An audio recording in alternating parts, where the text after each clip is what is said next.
नमस्कार मित्रांनो, मी आहे ज्योती राठोड आणि स्वागत आहे तुमचं मराठी वाचन लेखमध्ये. मराठी कथांचं तुमचं खास ऑडिओ ठिकाण. प्रत्येक कथेत आहे एक नवा अनुभव, एक वेगळी भावना. तर तयार आहात ना आजच्या कथेसाठी? चला सुरुवात करूया. संकटांना तोंड द्या. स्वामी विवेकानंद भारताचे भ्रमण करीत असताना ते एकदा वाराणसीला गेले. रस्त्याच्या एका बाजूला पाण्याचा तलाव होता आणि दुसऱ्या बाजूला एक उंच भिंत होती. त्या रस्त्याने स्वामी विवेकानंद जात होते. काही वानर त्यांच्या पाठीमागे लागले. स्वामी विवेकानंद घाबरून पळू लागले. स्वामी विवेकानंदांच्या पाठीमागे वानरे वेगाने धावू लागले.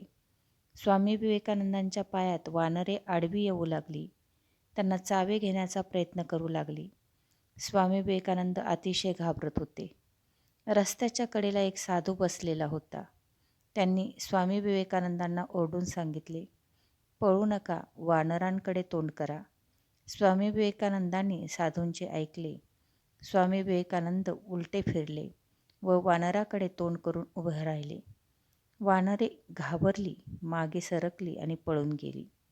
स्वामी विवेकानंद म्हणतात, या प्रसंगातून मी आयुष्यात एक फार मोठा धडा शिकलो. तो म्हणजे संकटापासून पळून जायचे नाही, तर त्यांना तोंड द्यायचे. त्या संकटांशी सामना करायचा.